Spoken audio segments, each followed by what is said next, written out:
jusqu'ici très bien nous représenter qu'une communauté de culture se composerait de tels individus doubles qui, libidinalement assouvis en eux-mêmes, sont rattachés les uns aux autres par le lien de la communauté de travail et d'intérêt. Dans ce cas, la culture n'aurait pas besoin de soustraire de l'énergie à la sexualité. Mais cet état souhaitable n'existe pas et n'a jamais existé.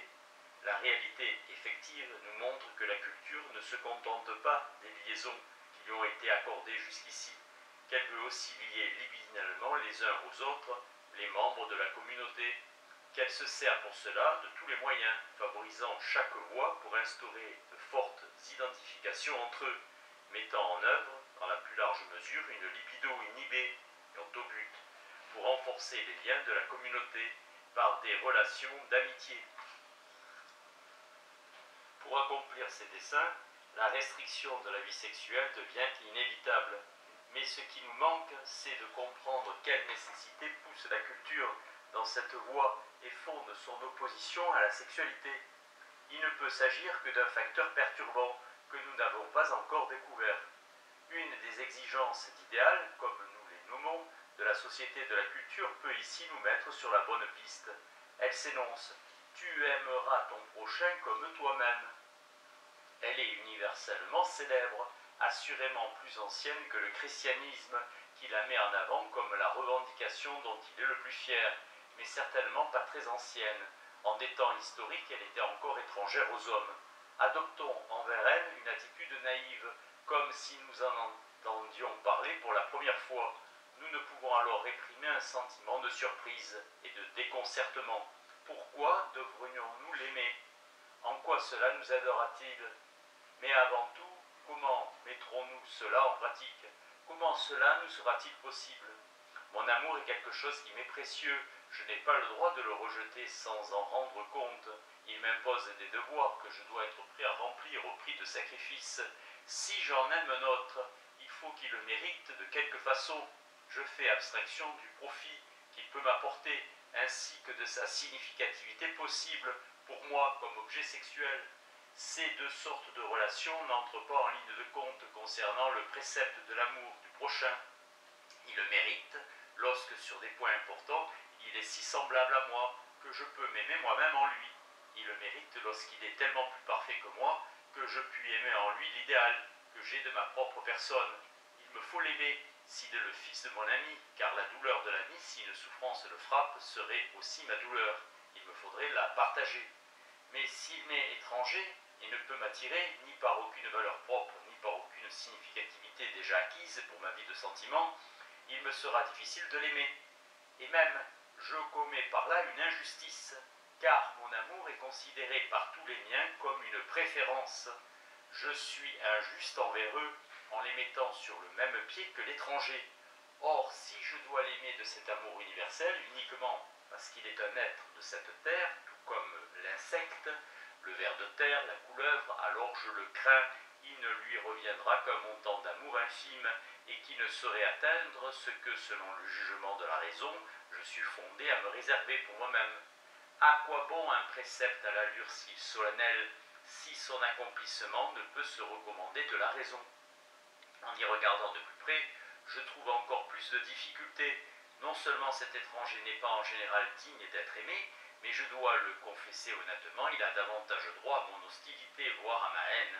Il ne semble pas avoir le moindre amour pour moi, ne me témoigne pas le plus infime égard. Quand cela lui apporte un profit, il n'a aucun scrupule à me nuire, sans se demander non plus si le degré de son profit correspond à l'ampleur du dommage qu'il m'inflige. D'ailleurs, il n'a même pas besoin d'en tirer un profit, pour peu qu'il puisse satisfaire par là tel ou tel désir. Il n'hésite pas à me railler, m'offenser, me calomnier, faire montre envers moi de sa puissance. Plus il ressent d'assurance, plus je suis en désaide, plus je puis m'attendre avec assurance à ce qu'il se conduise ainsi envers moi. S'il se comporte autrement, s'il me témoigne à moi l'étranger égard et ménagement, je suis prêt de toute façon, sans le fameux précepte, à lui rendre exactement l'appareil. D'ailleurs, si ce commandement grandiose disait « Aime ton prochain comme ton prochain t'aime », je ne contesterai pas. Il y a un second commandement qui me semble encore plus inconcevable et déchaîne en moi une rébellion encore plus véhémente. C'est « aime tes ennemis ». Si je réfléchis bien, j'ai tort de l'écarter comme une exigence encore plus abusive. C'est au fond la même chose. Je crois maintenant entendre une voix pleine de dignité m'exhorter. C'est justement parce que le prochain n'est pas digne d'être aimé et qu'il est plutôt ton ennemi que tu dois l'aimer comme toi-même. Je comprends alors que c'est un cas semblable au credo quia absurdum. Or, il est très vraisemblable que le prochain, lorsqu'il est invité à m'aimer comme lui-même, répondra exactement comme moi et m'écartera avec les mêmes raisons. J'espère qu'objectivement, il n'aura pas le même droit de le faire, mais lui aussi il pensera la même chose. Toujours est-il qu'il y a dans le comportement des hommes des différences dont l'éthique se dispense de voir ce qui les conditionne, quand elle classe ceux-ci en bons et mauvais. Aussi longtemps que ces différences indéniables ne sont pas supprimées, l'observance des hautes exigences éthiques signifie un dommage infligé aux visées de la culture du fait qu'elle donne tout bonnement des primes à la méchanceté. On ne peut écarter ici le souvenir d'un incident qui s'est produit à la Chambre française lorsqu'il y fut débattu de la peine de mort. Un orateur était intervenu avec passion pour son abolition et récolta un tonnerre d'applaudissements lorsqu'une voix venue de la salle s'interposa en criant ces mots « Que messieurs les assassins commencent !» La part de réalité effective cachée derrière tout cela est volontiers déniée. C'est que l'homme n'est pas un être doux en besoin d'amour qui serait tout au plus en mesure de se défendre quand il est attaqué, mais qu'au contraire il compte aussi à juste titre parmi ses aptitudes pulsionnelles une très forte part de penchant à l'agression.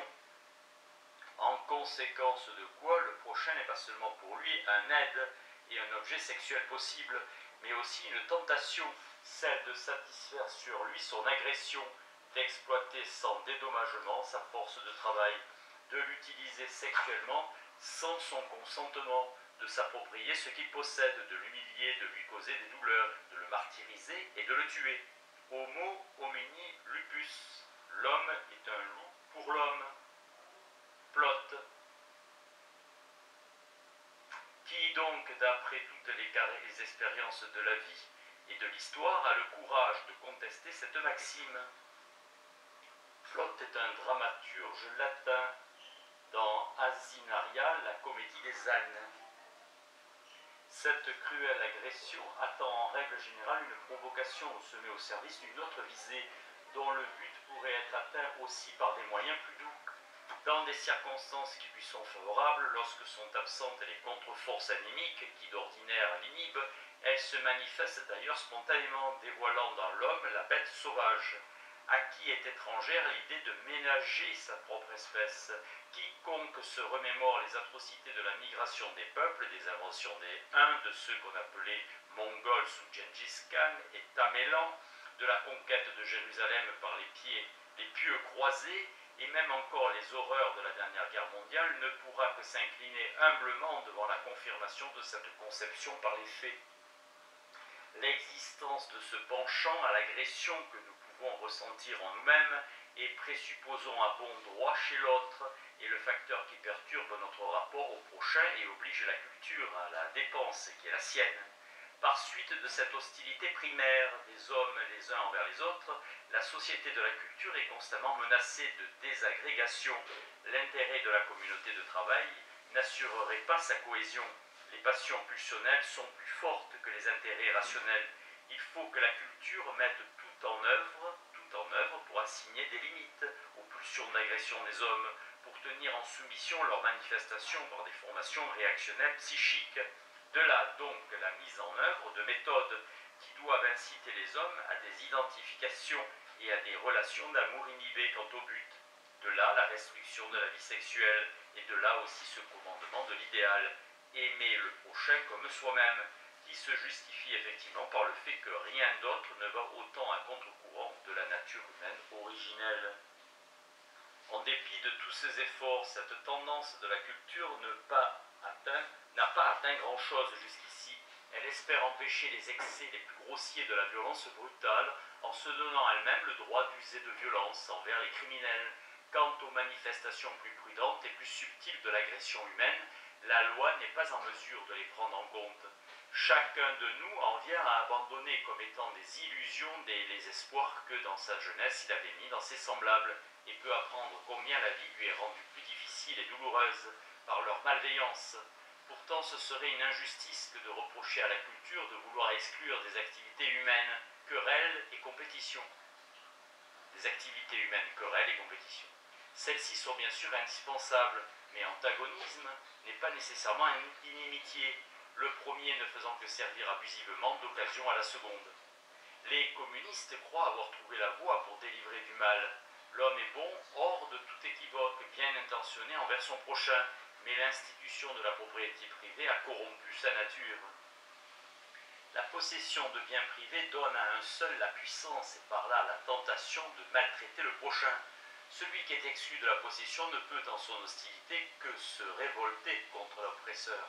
Si l'on supprime la propriété privée, si l'on met en commun tous les biens, et si l'on fait participer tous les hommes à leur jouissance, la malveillance et l'hostilité disparaîtront d'entre les hommes, étant donné que tous les besoins sont satisfaits. Nul ne sera fondé à voir dans l'autre son ennemi. Tous se soumettront avec empressement au travail nécessaire. La critique économique du système communiste n'est nullement mon affaire. Je ne puis examiner si l'abolition de la propriété privée est opportune et avantageuse. Mais je suis en mesure de reconnaître, en son présupposé psychologique, une illusion sans consistance. En supprimant la propriété, on soustrait au plaisir, désir d'agression humain l'un de ces outils, assurément un outil solide, mais assurément pas le plus solide.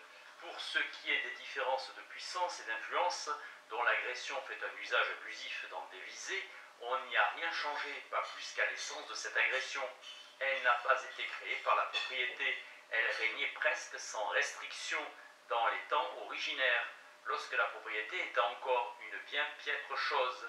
Elle se montre dès la chambre des enfants, à peine la propriété a-t-elle abandonné sa forme originaire, anale. Elle constitue le dépôt de toutes les relations tendres et amoureuses entre les hommes, peut-être à la seule exception de celle d'une mère avec son enfant mâle. Si l'on fait disparaître le droit individuel à des biens matériels, il reste encore le privilège venant des relations sexuelles, qui doit nécessairement devenir la source de l'envie la plus forte et de l'hostilité la plus véhémente entre les hommes, mis par ailleurs sur un pied d'égalité. Si l'on supprime aussi ce privilège en libérant totalement la vie sexuelle, si donc on élimine la famille, cellule germinale de la culture, on ne peut certes pas prévoir sur quelle voie nouvelle le développement de la culture peut s'engager, mais on peut s'attendre à une chose, ce trait indestructible de la nature humaine suivra là aussi ce développement. Il n'est manifestement pas facile aux hommes de renoncer à satisfaire ce penchant à l'agression qui est le leur. Ils ne s'en trouvent pas bien.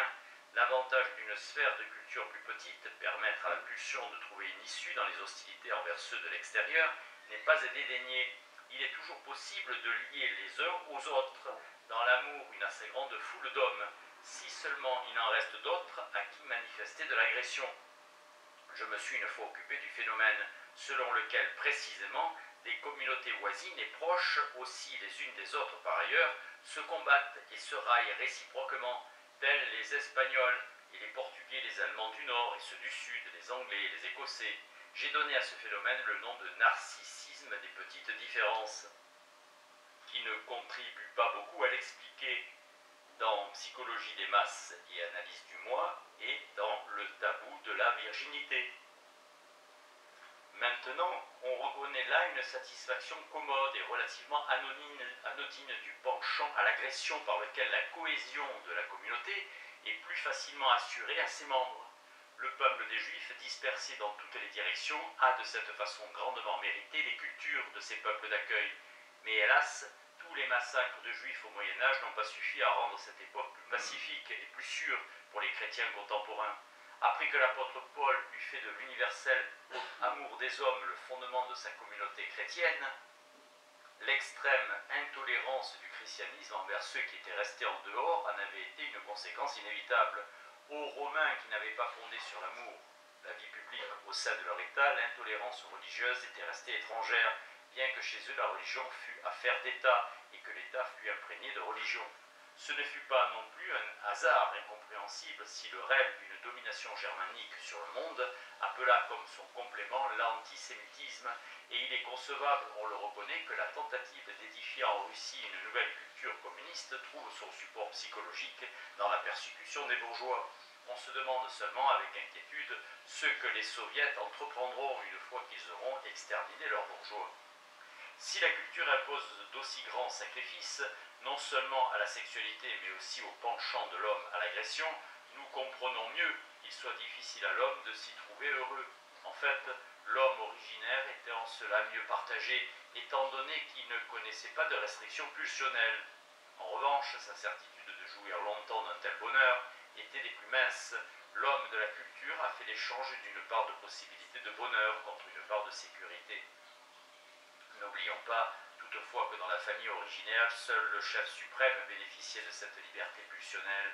Les autres vivaient en esclaves dans l'oppression.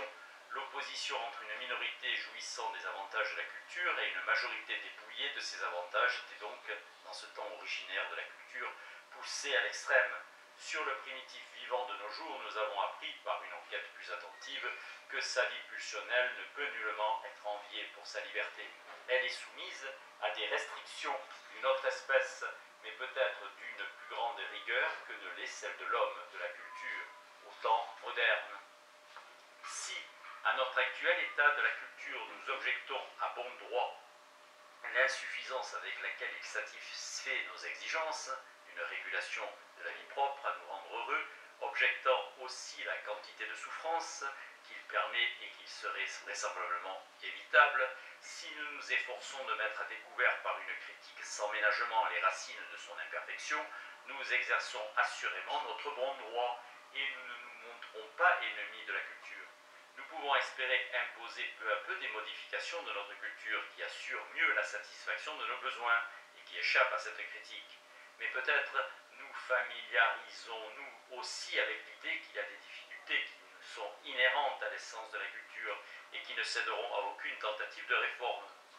Outre les tâches de la restriction pulsionnelle auxquelles nous sommes préparés, s'impose à nous le danger d'un état que l'on peut nommer la misère psychologique de la masse. Ce danger est le plus menaçant là où la liaison sociale s'instaure principalement par l'identification des participants entre eux, alors que des individualités de meneurs n'acquièrent pas la significativité qui devrait leur revenir dans la formation de la masse. L'état actuel de la culture en Amérique fournirait une bonne occasion d'étudier ce dommage culturel redouté, mais j'évite la tentation de m'engager dans une critique de la culture de l'Amérique. Je ne veux pas susciter l'impression de vouloir me servir moi-même de méthode américaine.